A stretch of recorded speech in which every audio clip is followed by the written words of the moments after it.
Scene on BBC Radio London with Aurie Styla. This is The Scene.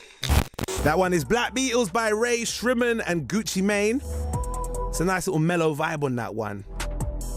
But I'm not a mellow person, so I'm going to bring that down right now and let you know you're listening to BBC Radio London, The Scene. My name is Aurie Styla.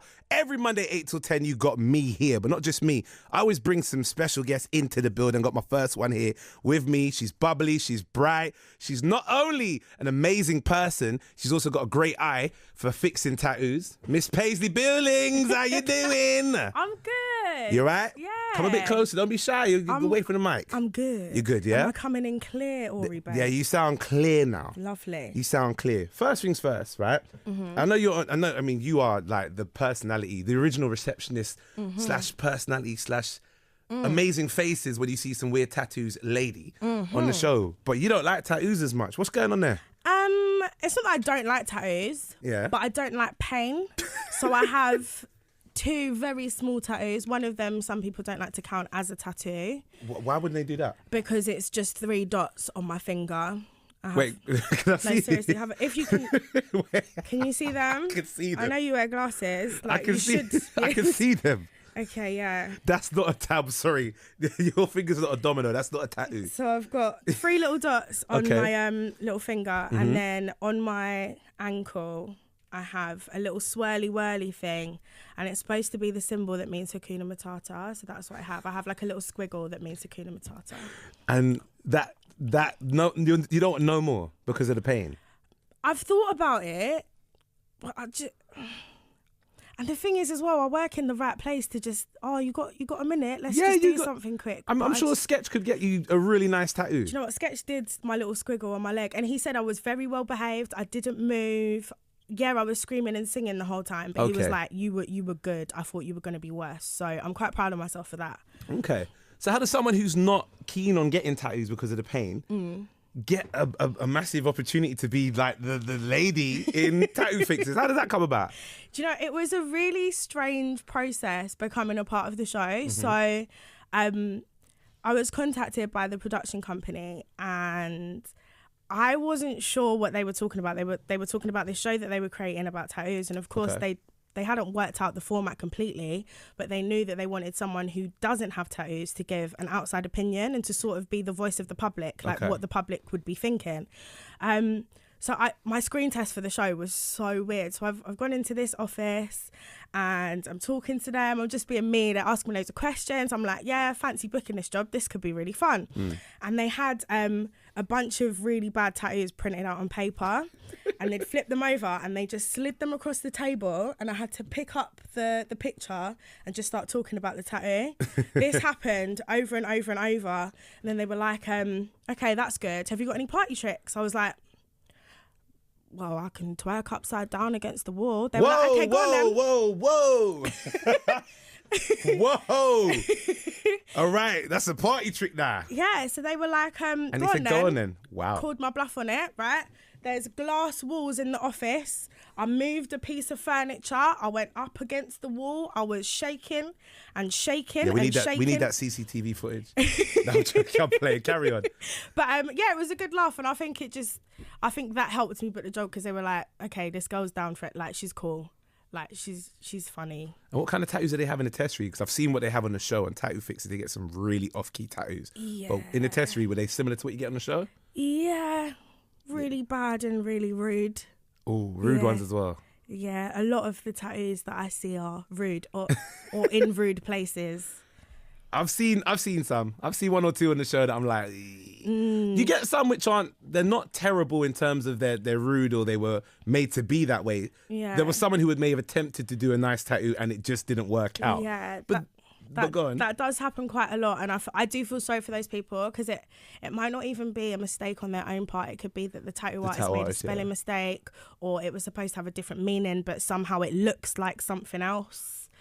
And I mean, they had good intentions. It wasn't like they got drunk on holiday and got a drunken tattoo. Like, these people thought they were making a really good decision to mark their body permanently with this design that they thought was great, and then days, weeks, months, years down the line, they're like, oh, hang on a minute, this isn't exactly what I wanted. I should probably get it fixed. There are some really interesting ones. What's the worst one you can recall? Top of your head.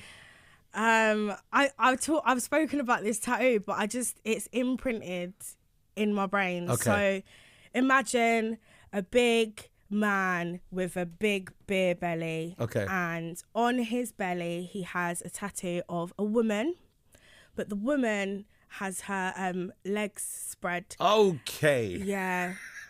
So the belly button looks like the Lady Garden. Oh. And where he'd like gained weight over the years, it looked like the woman was like pushing out a baby, like a baby was crowning. You could see the head, like even the belly button hair was like accentuating the whole design. That's disgusting. Yeah. That is disgusting. And how do you fix that? Because that sounds like a massive job. I can't even remember what it was covered with, if it was even covered. Like I can't recall it. That's ridiculous. Well, I mean, you're not a fan of tattoos, but I mean, hopefully you never get a tattoo anything close to that. Do you know what? I am a fan of the art. Like, it is an amazing art form. It definitely is, yeah. And I think, like, there are some artists that are so talented. Like, I watch the guys at work and I'm like, how have you done that? Like, it is incredibly amazing. But, yeah, silly tattoos. It's not a cup of tea. It's not just the tattoos that you get. There are some silly people that come onto the show. There was one episode I saw recently. A married couple named Cheryl and David. Yeah. Do you recall? And cousin. Are you talking about the cousin? I'm talking about them. Yes. Oh, so yeah. tell me let's explain what happened for those listening. So this lovely couple come in, they sit down, and I'm just doing the usual, like, what's going on? Like, I don't know if it was an original tattoo or a cover up. I can't remember. Yeah. But we're just doing like the general chit chat, like sort of warming up to whatever's going to happen. And they were like, we're cousins. No, I think I asked, no, this is how it happened. So I asked them, how did they meet? Yeah. And they were like, this time round, we met on Facebook. And I was like, what do you mean this time round? Yeah. And they were like, well, we knew each other when we were younger because we're cousins. Like, they are first cousins. Their parents are siblings. It was their dads are brothers, I think it was. And they're married. Your face, which I have a picture of. No! Which I naturally have a picture of. Your face said a million words. Even Sketch, look at the both of you. I mean, this picture says it all. Yeah. I mean, I know those who are listening can't hear, but if you could imagine the most disgusted face Do you know, when I was she just said shocked. that. Like, I couldn't believe it. You had to ask a few times. You went, so like, they're brothers. As in, your cousins, you lot are related. And then I think what came out your mouth, is that even legal straight away? Well, yeah, because I didn't know. Like, I genuinely wanted to know if you could legally marry your cousin. I don't know. I don't know. You can? You can legally marry your first cousin. Seriously? Yeah. Well, they're not breaking the law. I guess love is love. But I mean, all my first cousins, nah. That's what I was thinking. That's my brother there, and he will tell you it's just not that. But to each their own. But your face and Sketch's face was 1,000 words.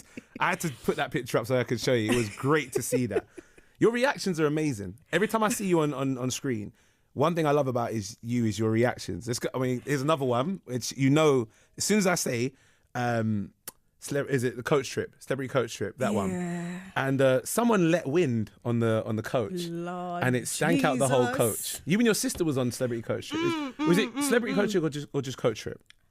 I think it was, Celebrity Coach Celebrity Trip. Coach Trip. The Road to Benidorm. That's the one. Yeah. And there was people go in teams. You went with your sister. Yes. On that one was that one with Lisa and Mutya. Yeah. And you had Steve-O and Big Nasty. Yes. Now, if I remember, somebody let wind on that coach and everybody nearly suffocated. And your face as well said it all. Sitting at the back of the coach. Tell us what happened in that moment. So, Big Nasty's bowels are indescribable, to be honest with you.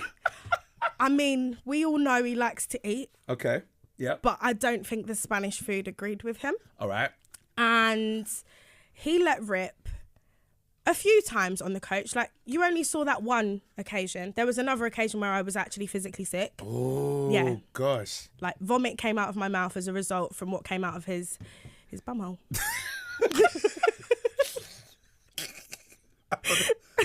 Okay, so all right, I'm gonna rein this in a bit now. Okay, now we've you have You got the giggle. I got the giggles now but I'm just gonna. So basically, I mean, I saw this clip. It was a very, very popular clip on online as well. And the thing that killed it for me was when I looked at you and your sister's face. You looked. It was like a distraught, like it was one of those faces where you imagine if you'd seen a child running around and then you said, "Oh, calm down," and the child shouted back at you. Your face would be like, "What?" Yeah. It was very much that face. And your sister was sitting next to you as well. And both you looked at each other with confusion, like, did that actually just happen? They had to stop the coach for a bit, didn't they? Yeah. Okay. We had to stop the coach. And I think Roxy got off because she couldn't breathe. Wow. It was bad. It was an experience, is what I wasn't there, but it looked like it was an experience. Mate, that trip was epic. Yeah, it was. Paisley, man, I love watching you on screen, and I'm going to take it to a bit which is probably a little bit more sensitive. Oh. Remember a gentleman named Corey? You don't remember a gentleman named Corey? I think I did. So there was a program, I'm sure you know, it's called Celebs Go Dating. Yeah. All right, this one was, I mean, again, I think you won over the nation's heart with this show. So tell us what happened on that. So years ago, I was on a show called Celebs Go Dating, and I think it was the first series of the show, and I was the only person who had never been on a date before. Like, I'd spoken to the experts, and I was like, if a boy is taking me chicken shop and we're like sort of vibing, does that count as a date? They were like, definitely not. Wait, to clarify, when you say never been on a date before, you don't mean just on the show, you mean in general? In life. Okay, wow. Yeah. Okay. So I knew I had a lot to learn, but I knew I had to be open because I can be a very closed off person, especially when it comes to men. Very difficult to trust people, daddy issues, all that. So this was my first like proper date, and I was trying to be open, and I thought it was going really well. We were actually getting on really well. I was like, okay, this is good. After the date, I was really happy. I was like, okay, it's not that bad. Like, I didn't need to be that scared. Like, he was nice. It seemed like he really liked me. Yeah. We were getting on. I had a really good evening. And then the next day I went into the agency, and they debrief you after your date and sort of give you feedback, let you know if they want to see you again. And he didn't want to see me again, and I just burst into tears. Like, I was just bawling. Like, I didn't know how to handle it. Like, rejection. It was horrible. I would say that, well, firstly, men can be horrible, can't they? Just silly. We just make some silly decisions. Yeah. Right? But in that moment is when, if I remember clearly, Twitter especially fell in love with Paisley, because even though you say you're quite closed off, at that moment you just kind of bared your emotions. Yeah, and I was everyone so was vulnerable.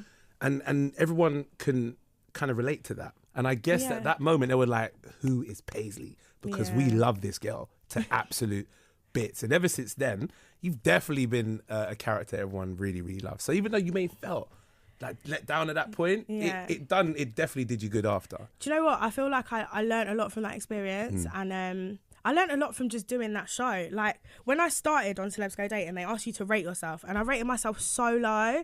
Like, and I think I had like a self-love journey. That was the beginning of what I'd call my self-love journey. By the end of the show, I was rating myself way higher, and I feel like after that, I've just continued to learn to love myself even more and even more and even more. It's brilliant. Amen. Isn't it? And not only do you rate yourself and learn to love yourself, you show people how to love themselves. Because talk to me, Paisley's Problem Corner. Listen, I know my stuff, you know. Wow, you did your research. I do my R&D, trust me. Not to Paisley's Problem Corner. Tell us about that. Yeah, so this is something I'm really proud of, because I have a problem corner in Pride magazine. Now, for those of you who don't know what Pride magazine is, it is a publication geared towards black women, about black hair and beauty. Now, this is a magazine that every time you go in a hairdresser's, you see a copy. It's always there. Barbershop hairdresser is there. Exactly. So I grew up seeing this magazine, and it was one of the only magazines where I could see someone who remotely looked like me or had hair like me. So it meant a lot when they asked me to become an agony aunt, and I was like, wait, I don't know if I can. Like, yeah, I give my friends advice, but this is different. Like, these are strangers, and I don't want to give them advice and mess up their life for them to be like, Paisley told me to do this and everything went wrong. But yeah, I'm learning a lot. and I'm giving out advice and I'm trying to help people, and it's really, really lovely to do. I really enjoy it. It's amazing. There's some of the stuff that's on there that people ask you, they kind of bear themselves out to you as well. Yeah, massively. There are people asking for advice and you giving it to them. There's something I think therapeutic about that, because like you said, you've had your times where you didn't even rate yourself, but now people are looking at you going, but I rate you and I value your advice. Yeah, it's mad. So that's nice to see. Yeah. You say it's mad. It's amazing. It's It what is, it is. isn't it? That's growth. It's amazing. That is growth. Definitely. Wait, hold on. Growth, how young are you? I am 26. You still got this. You're young. There's more growth to come.